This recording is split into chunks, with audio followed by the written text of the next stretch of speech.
tubashimiye ko murimo kutwumva. Umva inkuru y'iyi si n'ibiyiriho mu minota 30.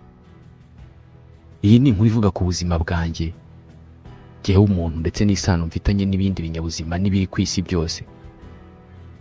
Iyi nkuru itangirira mu ishyamba mu gace kamwe muri Tanzania. N'ahantu abantu bataba.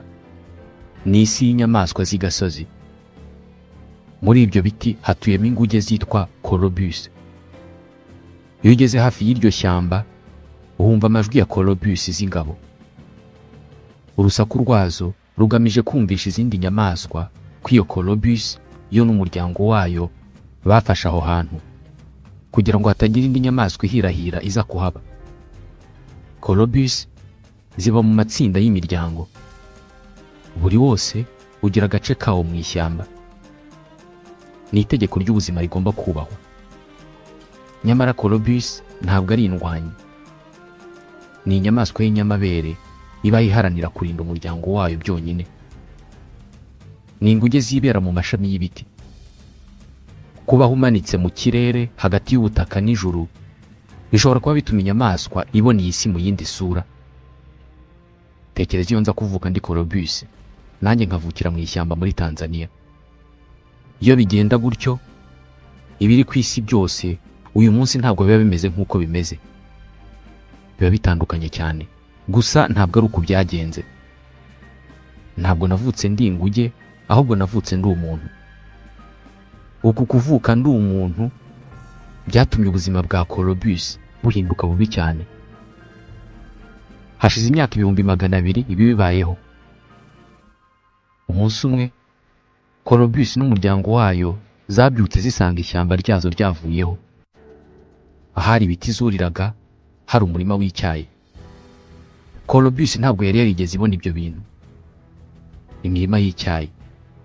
Ikindi Colobus itari yarigeze ibona ni jyewe, umuntu. Uwo murima wahinzwemo icyayi wari uwanjye. Bwari ubutaka bwanjye. Ibyo Colobus ntabwo yigeze ibyumva. Hanyuma ndayifata, nyikura mu ishyamba yari yaramenyereye, nyishyira ahantu hagezweho, ndetse nyishakira umurimo mushya ari wo kunshimisha. Iyi ni inkuru yanditswe n'impirimbanyi mu kurengera ibidukikije Yann Arthus Bertrand.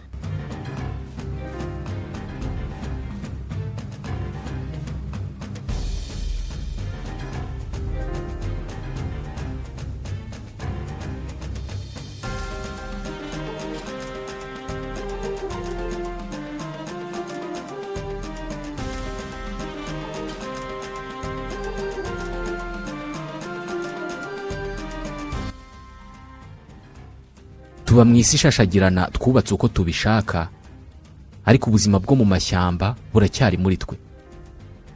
Buri mwaka isi yinjiza amamiliyari y'amadolari avuye mu bukerarugendo bukorerwa mu mashyamba, aho abantu bishyura amafaranga bakajya kureba inyamaswa z'igasozi ziyabamo. Uko gukunda ibyo mu gasozi ntabwo ari iby'ubu. Kera abantu batinyaga inyamaswa z'igasozi nk'intare, ibisamagwe, inkura, ingwe, inzoka n'izindi. Uyu munsi byarahindutse. Izi nyamaswa z'igasozi nizo zitinya abantu. Zabaye nk'impunzi hano ku isi. Zihorana inyota, inzara n'ubwoba. Mu myaka itari myinshi izaza zizisanga nta handi hantu zifiteho kujya. Ziragenda zizima buhoro buhoro, tukazisimbuza izindi nyamaswa zo zororwa zidufitiye akamaro ko kutugaburira no kudukorera. Mu bisekuru 500, ni ukuvuga mu myaka 10,000 yonyine, inyamaswa hafi ya zose zarorowe. Isi imaze imyaka miliyari 4 na miliyoni 500, ariko umuntu amaze imyaka 200,000 yonyine, ariko nta kintu na kimwe kikimeze nk'uko yagisanze. Ubuzima bujya gutangira hano ku isi bitekerezwa ko bwahereye ku bwoko bw'ikimera gito cyane cyitwa lichen. Kiri hagati yo kuba ikimera n'igihumyo. Ni ubwoko bw'ikimera gishobora kuba ahantu hariho hose. Gishobora kuba mu butayu, mu bushyuhe bukomeye bitagisabye gushinga imizi mu butaka. Kikitungirwa na carbone itembera mu mwuka. Imbere muri ibyo bimera niho hari bakteri cyangwa se udukoko. nitwo zingiro ry'ubuzima. N'uyu munsi turacyariho, twuzuye uturemangingo ndangasano tw'ibifite ubuzima byose biri ku isi. Turi mu binyabuzima byose, mu mibiri yose, harimo n'uwanjye. Utu dukoko dufatanije na oxygene n'imirasire y'izuba byabyaye ibihumyo. Ibihumyo biri mu binyabuzima bya mbere byageze ku isi. Ntibirya, ntibigira imitwe cyangwa se amashami, ariko bifite udutsi cyangwa se imigozi ikwira hose mu butaka ikabibeshaho. Byihanganira ukuma k'ubutaka uko ariko kose, bihumeka umwuka uwo ari wo wose, biba ahantu aho ariho hose, bikizirika cyangwa se bikamera ku kintu icyo ari cyo cyose. Ntabwo bigira amababa, ariko kubera uburyo imbuto zabyo zoroshye, umuyaga wabifashije gukwira isi yose. Uyu munsi munsi y'ubutaka huzuye imigozi cyangwa se imizi yabyo izengurutse isi. Ntabwo tuyibona, ariko irahari. Ikorana bya hafi n'imizi y'ibimera. Tugiye kuvuga ku bwami bw'ibimera bwakwira bugacya. Ku isi hari amoko 300,000 y'ibimera. Byose bitunzwe n'imizi ikura ibibitunga mu butaka n'amababi akura ibibitunga ku zuba. Bicumbikiye ibindi binyabuzima kubera ko 1/4 cy'urusobe rw'ibinyabuzima ruri ku isi rwibera mu mashyamba kimeza. Nko mu ishyamba rya Amazon riruta ayandi yose yo ku isi, habarurwa amoko 16,000 y'ibiti. Iyi si y'icyatsi kibisi ni ikurura umwuka wa carbone ugira uruhare mu kwangiza ikirere, ikawifashisha mu gukora inkwi cyangwa se uruti rw'ibiti n'amababi. Yarangiza igasohora umwuka wa oxygene dukeneye kugira ngo tubeho. Iki gikorwa nicyo cyatumye isi hinduka ahantu hashobora guturwa, nyamara siko yari imeze mu myaka 350 ishize. Isi yose yaragurumanaga imeze nk'ikirunga cya rutura. Uyu munsi ku isi hari ibirunga 1500 byose bigifite ubushobozi bwo kuruka. Ibyinshi biruka ku rwego rudakanganye cyane kubera ko ibibarirwa mu ijana nibyo bishobora kuruka kugera ku rwego rw'icyitwa Barowarbunga muri Islande. Bakita ikirunga gitukura kubera ibikoma by'umuriro gisohora bishyushye kurenza °C 1000. Mu bihe bitandukanye kuri iyi si iruka ry'ibirunga ryatumye ubuzima buzima mu bice bimwe na bimwe. Ibinyabuzima byose bigashya bigakongoka bikavaho, ariko ubuzima bukazagaruka. Mu by'ukuri ibanga ry'ubuzima ku isi riba mu nyanja. Ubitekerejeho neza wasanga ikintu cyose gifite ubuzima kuri iyi si gituruka mu mazi. Ibimera biba ku ndiba y'amazi byitwa algae ndetse n'urubobi nibyo byavuyemo ibimera byose tubona. Udusimba tuba mu mazi twitwa crustacés, turimo ingaru n'utundi nkazo, nitwo twavuyemo udusimba twose tuguruka turimo imibu, ubuzizi, isazi. Amafi niyo yaciye inzira ku ivuka ry'inyamabere zose zo ku isi. Umukurambere wa kure w'abantu we yasaga nk'inyamaswa zitwa iguana, nazo zikunze kuba mu mazi. Zirajya kumera nk'ingona. Ziri mu nyamaswa zifite amaguru 4 ariko ziba mu mazi. Aya maguru 4 niyo zifashishije ziva mu mazi zigenda ku butaka, ziga guhumekera hanze y'amazi, ziza kuvamo izindi nyamaswa, nazo zavuyemo izindi nyamaswa, nazo zavuyemo izindi nyamaswa, nazo zavuyemo twe. Hari ibinyacumi by'ibihumbi by'inyamaswa zavuye mu mazi zijya ku butaka mu mashyamba ya kimeza. Zikiva mu mazi, izashoboye ubuzima bwo hanze y'amazi kurusha izindi ntabwo ari nini cyangwa se zifite ingufu nyinshi, ahubwo ni nto, nk'izitwa salamandre cyangwa se imiserebanya. Imitubu nayo ikomoka kuri izi. Ku isi hari amoko 5500 y'imitubu. Ni utunyamaswa tworoshye cyane. Uruhu rw'umutubu rukurura byose, rubamo ibinyabutabire biwubeshaho, uburozi ndetse n'ikinyakaremano kiwurinda ububabare rimwe na rimwe. Ibi byahinduye imitubu zimwe mu bakurambere b'uruhererekane rw'ibinyabuzima ku isi. Abandi bakurambere b'ubuzima bari hano ku isi ni ingona. Inyamaswa igira uruhu rukomeye cyane n'urwasaya rwa rutura. Ariko ingona ntabwo ari inyembaraga nk'uko igaragara. Ni inyamaswa zibeshwaho n'ahantu ziba. Buri mpinduka y'ubushyuhi ari yo yose irazinaniza. Ibi byatumye zimenya kwihangana igihe kirekire. Ntabwo zikunda kwimuka. Uko kwihangana kwazo kwazigishije kwihisha no kwiyoberanya. Izindi nyamaswa nyinshi zo mu mazi ibi ngibi nazo zarabyize. Hari akanyamasyo kitwa matamata kaba mu bice birimo amazi muri Amazoni. Gashobora gufunga umwuka kakamara amasaha menshi kadahumeka kihishe mu mababi y'ibiti gategereje umuhigo. Inzoka yitwa anaconda nayo ishobora kwihisha ahantu hamwe mu gihe cy'iminsi myinshi itegereje ko hari umuhigo uzayihasanga. Kuva abantu babaho, inzoka zabaye mu bitekerezo n'imibereho yabo. Ibisigo, imigani, ibitekerezo n'imyizerere y'isi yose yuzuyemo inzoka. Ni nazo zavuyemo igitekerezo cyo guhimba inyamaswa zitwa dragon, bivugwa ko zicira umuriro. Icyo amashyamba kimeza n'imigezi bitwibutsa ni uko imikoranire hagati y'ibinyabuzima ari ingenzi cyane kurusha uko tubitekereza.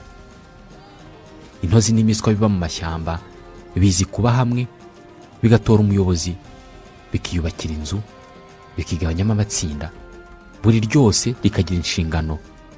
Hakaba izubaka, izijya gushaka ibyo kurya, izijya gushaka amababi y'ibiti mu ishyamba, ubundi zigahinga ibihumyo. Abigeze kwica ibyobo n'ibihepfu ku mugina ibi ngibi barabizi. Biba byarahinzwe n'imiswa. Iyi mikoranire no kwishyira ku murongo kw'inyamaswa nibyo byabaye iherezo ry'ubuzima bw'ikinyabuzima kimwe kimwe.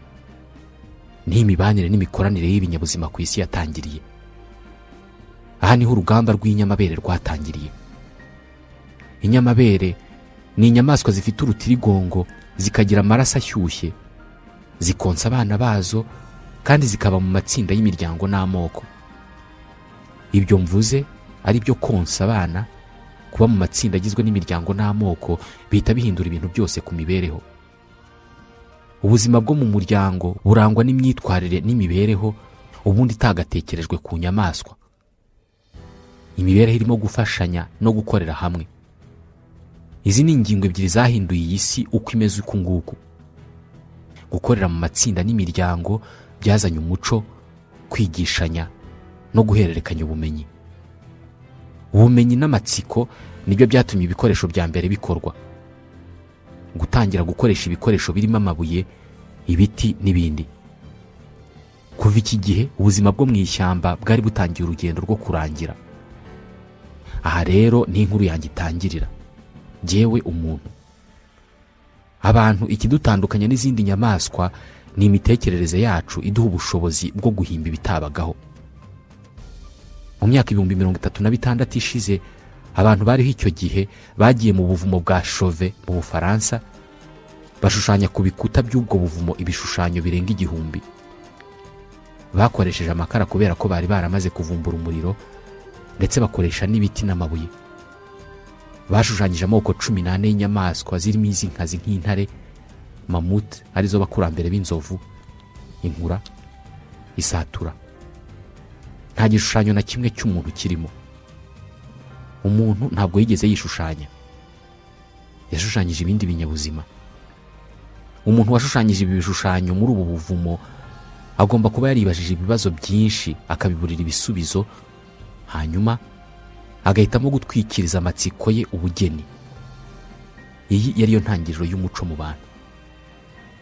Gutekereza izi nyamaswa yabonaga mu ishyamba akazishushanya nibyo byaje kumuha igitekerezo cyo gufata zimwe muri zo akazorora. Ibi nabyo byamuhaye igitekerezo cyo gutangira gukora ubuhinzi. Gusa mbere y'uko ibi ngibi bibaho, yabanje kwifashisha bimwe mu bice by'izi nyamaswa kugira ngo arokoke imiterere y'ikirere. Uko niko batangiye kwica zimwe muri izo nyamaswa, bakazambura impu zazo, bakazambara kugira ngo birinde ubukonje. Ibi byabasabaga kwica inyamaswa nini cyane kurusha izindi.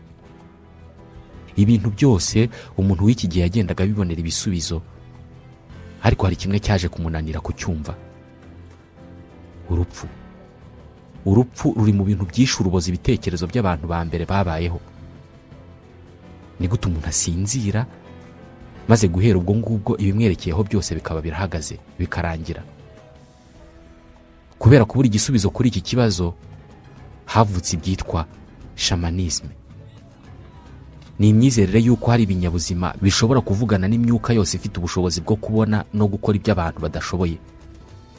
Mu yandi magambo, ni imyizerere y'uko hari umuntu cyangwa se ikindi kinyabuzima gishobora kuvugana n'Imana. Guhera iki gihe, ubuhigi bwahindutse ikiguzi cyangwa se ingurane. Urupfu rw'umuhigo rwahise rutangira kuba ikiguzi gihabwa imyuka itagaragara iba mu ishyamba. Bahise batangira kumva ko ibintu byose bifite ubuzima. Amajwi y'amazi mu migezi, amashami n'amababi y'ibiti akomanganywa n'umuyaga, byose batangiye kuvuga ko bifite roho, yaba mbi cyangwa nziza. Batangiye kumva ko bishoboka kuvugisha igiti cyangwa se umugezi kandi ugasubizwa. Ngiyi intangiriro y'iyobokamana no gusenga. Hakiri kare cyane, umuntu yatangiye gukorana n'izindi nyamaswa mu guhiga. By'umwihariko yabanje gufatanya n'ibirura. Iki nacyo ni inyamaswa iba mu muryango, igahiga kugira ngo ibone ibiyitunga yo n'umuryango wayo. Ni nkatwe neza neza. Umuntu n'ikirura bamaze ibihumbi by'imyaka bafatanya mu guhiga. Iyi mikoranire iza kurema icyizere. Ikirura cyatangiye kororwa mu myaka 15,000 ishize. Niyo nyamaswa ya mbere umuntu yoroye. Nicyo cyaje kubyara imbwa tworoye uyu munsi. Hari ubundi bwoko bw'ibirura bwo bwakomeje kuba mu ishyamba, bukomeza kuba inyamaswa y'igasozi. Ibi ntabwo tubibona kenshi usibye kubyumva mu migani icirwa abana. Iki kirura cy'igasozi cyahindutse umwanzi w'abantu. Gusa hari indi nyamaswa yinjiye mu mibereho y'abantu igamije kubafasha. Bavuga ko inka ijya kwinjira mu buzima bwacu yanyuze mu mirima yacu. Abantu b'icyo gihe batangiye bayifashisha mu guhinga. Bazizirikagaho ibyuma cyangwa se ibiti bimeze nk'inkonzo bigenda byegura ubutaka aho zinyuze mu murima. Ni mu gihe cy'intangiriro zo korora, domestication. Domestique bisobanuye kugaburira, kurinda no kugenzura imyororokere y'ikinyabuzima. Ntabwo byari byoroshye, ariko abantu barabishoboye. Uyu munsi ku isi yose hari amatungo maremare arenga miliyari. Yose akomoka ku nyamaswa y'igasozi yitwaga Auroch, yatangiye kororwa mu myaka 10,000 mu burasirazuba bwo hagati. Inka yari isoko y'ibiribwa. Uruhu rwayo rukavamo imyambaro kandi igafasha abantu mu guhinga. Ubuhinzi nabwo ni kimwe n'ubworozi, ariko bwo bw'ibimera. Guhinga ni ukorora ibimera. Umuntu yize guhitamo bimwe mu bimera by'igasozi nk'umuceri, ibishyimbo, amateke, ibigori n'ibindi, akabizana hafi ye, akabihatera, ubundi agakurikirana imikurire n'imyororokere yabyo. Nubwo ubuhanga bwateye imbere cyane, ariko inka zihinga ziracyahari. Ziracyahingishwa mu bice bimwe na bimwe by'isi. Uyu munsi ku isi yose habarwa abahinzi babikoresha isuka n'ubundi buryo gakondo bagera kuri 1,350,000. Amatungo yororwa yazaniraga abantu ubutunzi, bigatuma bitwa borozi, ariko bakaba n'abatware hashingiwe kuri izo nyamaswa boroye. Uku niko izi nyamaswa zaje kwisanga zinjiye no mu myemerere yabo, kubera ko imana zabo zabaga zikeneye ibitambo. Nguko uko izi nyamaswa zahindutse amaturo. Uyu munsi inyamaswa ziracyatangwaho ibitambo bigenerwa Imana hirya no hino ku isi. Mu myaka itari ya kera, miliyoni nyinshi z'Abahindi n'Abanyanepal rimwe mu mwaka bajyaga ahantu hitwa Gadimai muri Nepal. Babaga bagiye gutanga ibyifuzo byabo ku Mana itanga ububasha yitwa Gadimai. Buri muryango waje gusaba Imana wazanaga rimwe mu matungo awufitiye umumaro munini. Rimwe na rimwe rikaba ari itungo ryari rigize ubukungu bw'urugo. Bakarizana hateraniye ayandi, bakaryica. Abantu bize ko kugira ngo babone ubuzima bwiza hagomba kubaho urupfu rw'ikindi kinyabuzima. Mu 2014 amatungo 200,000 yatanzwemo ibitambo ku munsi umwe wo gutanga iki gitambo cya Gadimai. Bwari ubwa nyuma kubera ko amategeko mu Buhindi no muri Nepal yahise akuraho burundu ubu bwoko bw'ibitambo. Gukuraho itangwa ry'iki gitambo nk'uburyo bwo kurengera inyamaswa byari nk'ikimenyetso, kubera ko ntabwo byahinduye ikintu kinini, kubera ko jewe umuntu mfite uburenganzira ku rupfu n'ubuzima kuri iyi si. Icyo nshatse kibaho cyangwa kigapfa. Umuntu afite ubushobozi bwo gutamba ubuzima, akabukura ku isi, ariko icyarimwe akanabwishimira. Mu minsi mikuru y'amavuko n'indi minsi yo kwishimira ibiriho, isi nigena ibihe byo kwishima. Mu gihe ibihingwa byeze turasarura, tugahunika, tugakora iminsi mikuru. Izuba ryava cyangwa se imvura yagwa naho bikabuko. Mu Buhindi buri mwaka hagati mu kwezi kwa gatatu haba umunsi mukuru wiswe Holi. Bishimira ko igihe cy'ubutaka bufumbiye bushobora kwera kigarutse. Abakire n'abakene, abagabo n'abagore, ndetse n'abasanzwe barasigajwe inyuma n'amateka, bose bahurira hamwe bakamara iminsi 2 babyina bishimira ubuzima bafite n'umusaruro bejeje. Uwo musaruro tuwukesha ibindi binyabuzima birimo nk'inzuki zibangurira ibimera zigatuma byera imbuto. 70% by'umusaruro w'ubuhinzi tubona ku isi uboneka kubera ko inzuki zabanguriye ibyo bihingwa. 30% by'umusaruro usigaye uboneka kubera ko ibihingwa byabanguriwe n'utundi dusimba cyangwa se n'umuyaga. Uyu munsi isano y'umuntu n'ubuzima hano ku isi ntabwo ishingiye ku gusangira ibigize ubuzima gusa, ahubwo isigaye inashingiye ku bukungu. Biroroshye kandi birashoboka gukuraho imisozi, kuyobya inzuzi, kubuza ibyatsi kumera, byose bigakorwa hashingiwe ku kubona byinshi ku kiguzi gito kandi mu gihe gito. Nta muntu utwika amashyamba abishaka cyangwa se ngo akamye imigezi abishaka, ariko nanone ntawe ushaka kwicwa n'inzara.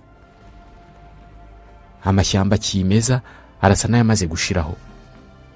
1/3 cy'ubutaka buri ku isi ubu burakoreshwa mu buhinzi. Isi ifite iminwa myinshi yo kugaburira. Buri munsi abantu 400,000 baravuka, abandi 160 bagapfa. Ibi bivuze ko buri munsi ku isi hiyongeraho abantu 240 bo kugaburira. Abatuye isi muri rusange bose birirwa biruka inyuma y'izamuka ry'ubukungu. Gukora ibitanga umusaruro ndetse no kwiga nibyo bisunikira inyoko muntu gutera imbere. Uyu munsi abatuye isi ntabwo bakiri inyamaswa zigenda ku maguru abiri zirirwa ziruka inyuma y'ibyo kurya gusa, ahubwo uyu munsi inyoko muntu ni uruhumbirajana rw'ubwonko bufite ibitekerezo bitandukanye, byose bishakisha inyungu. Icyarimwe harakomeza gucika icyobo cy'ikinyuranyo hagati y'umuntu n'ibindi binyabuzima. Imijyi abantu batuyemo yose iragenda iba myinshi kandi minini cyane, yamaze guhinduka ihuriro rya byose. Ntabwo ari byinshi biyikorerwamo, ariko byose biyihuriramo. Iri terambere riragenda rihindura uko abantu barya ndetse n'ibyo barya. Ku bantu bakize gutya, ingano, amata n'umuceri ntabwo bigihagije. Abantu bose bakize cyangwa se babaye abasirimu batangira kurya inyama nyinshi. Ubworozi ntabwo bukiri umwuga cyangwa se igikorwa, bwahindutse uruganda rw'isi yose. Ubuhindi, Brazil na Australia nibyo bihugu bya mbere bigemura inka nyinshi hirya no hino ku isi. Ninde wari warigeze atekereza ko hari igihe bazagemura inka? Bafata ahantu hangana na hegitari miliyoni hose bakahashyira inka zitarisha ubwatsi, ahubwo zigaburirwa ibinyampeke nk'ibigori cyangwa se soya. Mu gushorera izo nka cyangwa se kuzegeranya, abashumba bakoresha kajugujugu. Aragira inka ari muri kajugujugu kubera ko ari bwo ashobora kuzibona zose uko zakabaye. Inshuro imwe mu mwaka aya mashyo aregeranywa, inka zikabarwa, buri nka igashyirwaho ikimenyetso mbere yo kuzohereza kugurishirizwa ku masoko yo mu Burayi no muri Aziya. Buri mwaka Australia igurisha mu mahanga toni 1,500,000 z'inka zamaze kwicwa zigakurwaho uruhu, hasigaye kuzikuramo inyama gusa. Nta nubwo bakibara umubare w'inka, basigaye babara ibiro by'inyama inka ishobora gutanga. Inka yamaze guhinduka ikintu cyangwa se igicuruzwa, nyamara ifite ubuzima. Umuntu upakiye ikamyo yuzuye inka agiye kuzigurisha ahantu runaka avuga ko yohereje ikamyo y'ibicuruzwa. Uku gucuruza ubuzima ni igikorwa cyatangijwe na Leta Zunze Ubumwe za Amerika. Marchandisation de la vie. Ubu ntabwo bikiri ikibazo cy'ubuzima cyangwa se ubworozi bw'umuryango ngo uvuge ko iwanyu mufite amashyo. Ni ikibazo cyo kumenya ngo ayo mashyo yanyu ahagaze amafaranga angahe. Usibye kuzigaburira ibinyampeke no kuzitera imisemburo ituma zikura ku muvuduko munini, hamwe na hamwe banazigaburira ifu y'izindi nyamaswa baseye ku buryo zibona proteine zihagije zituma zikura ku muvuduko munini cyane. Igishakwa ni ugukora inyama vuba mu buryo budahenze kandi ku nyungu nyinshi. Aho icyo dukora ni ugufunga amaso. Inka n'ihene zahindutse nk'inganda zikoreshwamo ibinyabutabire. Ku ruhande rumwe barazinjizamo ibinyabutabire bikora nk'amazi n'ubwatsi, ku rundi bakazisohoramo toni miliyoni 700 z'amata buri mwaka. Izi nyamaswa ziri mu bubabare bukomeye, ariko ni ngombwa cyane ko tubona umusaruro kandi abaguzi bakagura badahenzwe. Imashini ziragabanya ikiguzi cyatangwaga ku bakozi bakoresha amaboko, zikaba arizo zikama inka n'ihene, ni nazo zizica. Indi ntambwe yigize umuntu kure y'izi nyamaswa. Icyo nshaka ni ukurya inyama, ariko ntabwo nshaka kumenya ko ari ngombwa kwica inyamaswa kugira ngo mbone inyama. Kugira ngo mbigereho, mfunga amaso. Buri mwaka umuntu yica kandi agacagaguramo ibice inyamaswa miliyari 60. Ubuzima miliyari 60 ni hafi inshuro 10 abantu bari ku isi mu mwaka umwe. Inganda zo kwica ni ukuvuga bagiragezweho ndetse n'ubucuruzi mpuzamahanga nizo nzego zonyine zishobora guhaza inzara y'inyama idasiba kwiyongera kuri iyi si. Umurimo wo guha urupfu izi nyamaswa waratunganijwe cyane, ushyirwamo isuku n'ubuhanga bwinshi cyane. Ntabwo tugitanga urupfu tubinyujije mu mbugita, ahubwo dukanda buto ibindi mashini ikabikora. Ntabwo tukica ingurube, tuzikuramo kimwe mu bizigize zigahita zipfa. Ntabwo tukirya inyamaswa, ahubwo turya inyama, intongo, steak, escalope, brochette. Nkaho nta buzima bwigeze buba muri ibi biryo. Igisubizo kuri roho zacu ni ukureka kubitekerezaho cyane, no gufunga amaso. Imyaka 10,000 ni ibisekuru 500 by'abantu bikurikiranye kimwe inyuma y'ikindi. Imyaka 10,000 yonyine niyo byasabye kugira ngo amashyamba y'isi ashireho, imikenke n'ibibaya bigabanuke. Ibyanya byagenewe inyamaswa byarasunitswe bijyanwa ahantu kure y'aho iterambere ryageze, ariko ntabwo bibuza ko amakimbirane hagati y'inyamaswa z'igasozi n'abantu abaho inshuro nyinshi. Aha niho havuye igitekerezo cyo kurema ibyanya bikomye. Botswana ni imwe muri parike nini ziri ku isi. Ikibaya cy'uruzi rwa Okavango kiri mu bice by'isi aho abantu ari bake kurusha inyamaswa. Abantu bahasura bagiye guhura no kureba inyamaswa za nyuma z'igasozi zisigaye ku isi. Aba bishyura amafaranga akoreshwa mu gucunga no kubungabunga iyi parike. Umunsi tuzakora imibare tugasanga amafaranga ava mu bukerarugendo ari make ugereranije n'ay'ubwo butaka bwakinjije, izo nyamaswa tuzazirukana aho hantu tuhatere kawa. Kugera muri iyi parike bigaragaza isura y'uko isi yari imeze abantu batarayizaho. Hano niho ushobora gusobanukirwa uburyo twiga zahoranye akajosi kagufi, ariko mu myaka 250 amajosi yaza akaza gukweduka kugira ngo zijye zishobora kurisha mu bushorishori bw'ibiti bya acacia. Ibi nibyo bizibeshaho. Ku rundi ruhande ibi biti bya acacia nabyo bibeshejweho n'inzovu. Zirya amababi n'imbuto zabyo, ubundi zikituma aho zinyuze hose za mbuto zikamera, bityo ibiti bikororoka kandi bigakwira hose. Okavango ibamo inzovu 200,000. Ziba mu matsinda, buri ryose rikayoborwa n'inzovu y'ingore nkuru kurusha izindi. Zikoresha amahembe yazo mu gushishura ibihu by'ibiti no gukura itaka ku mizi zikayirya. Nta gushidikanya amateka y'abantu afitanye isano ya hafi n'ay'izi nyamaswa kurusha uko abantu babitekereza. Inzovu 200,000 ziba muri parike ya Okavango ni 1/2 cy'inzovu zose ziri muri Afurika. 200,000 ni nyinshi cyane ku kuba zaba ahantu hamwe nka Okavango. Gusa aha niho honyine zisigaranyeho kuba. Zigomba kwiga kubaho nk'impunzi. Botswana yakuyeho ubuhigi, ariko izi nyamaswa zemerewe kugenda zikava muri Botswana zikajya mu bindi bihugu bituranye nayo nka Namibia. Zo ntabwo zizi by'imipaka cyangwa se by'amategeko. Namibia yo igurisha impushya zo kwica inyamaswa, ugatanga amafaranga bakakwemerera kujya mu ishyamba kwica inyamaswa. nk'aho ibi bidahagije, ikibaya cya Okavango kibeshejweho n'amazi y'uruzi rwa Okavango ruturuka mu migezi yo muri Angola na Namibia.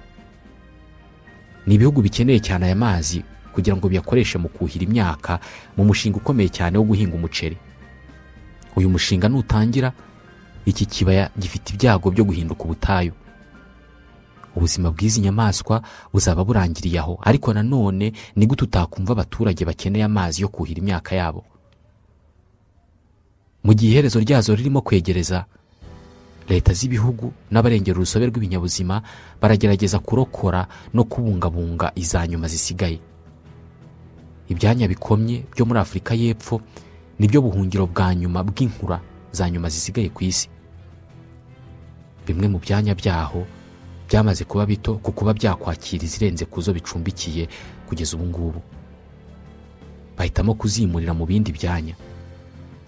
Mu 2017 inkura zigera kuri 18 zazanywe muri parike y'Akagera. Bayitera urushinge rugizwe n'ibinyabutabire bihagarika inyama zayo ntizikomeze gukora, bakayifunga amatwi n'amaso bakoresheje igitambaro, bakayizirika kuri kajugujugu cyangwa bakayuriza indege. Umutima w'iyi nyamaswa ya rutura yo ku butaka ushobora guhagarara iramutse imenye ko igiye kuguruka. Isi yareze abahanga mu kubungabunga ubuzima bw'izi nyamaswa, aba veterineri. Bakora ibyo bashoboye byose ngo zibashe kurokoka. Hari abandi benshi baharanira kurengera urusobe rw'ibinyabuzima bahangayikishijwe cyane no kuzima kw'izi nyamaswa. Iyi nkuru irasa n'inzoka yiruma ku murizo. Jewe umuntu ku ruhande rumwe ndarokora izi nyamaswa, ku rundi nkazirimbura. Inzovu zirashiraho ku muvuduko munini cyane kugira ngo zivanweho amahembe yazo. Inkura nazo nuko amahembe yazo arakenewe. Barayasya, ifu yayo igakoreshwa nk'umuti muri Aziya. Ikiro cy'ifu y'amahembe y'inkura kigurwa miliyoni 50 z'amanyarwanda. Kirusha agaciro zahabu. Iyi nkuru yose kuyumva biteye agahinda. Mu kwirinda ko gahinda, funga amaso. Gusa izi nyamaswa umunsi zizashiraho burundu, nzafunga amaso utayafungura. Naha dusoreje iki kiganiro, mwakoze kutwumva. Nitwa Ismael Mwanafunzi. Naho utaha.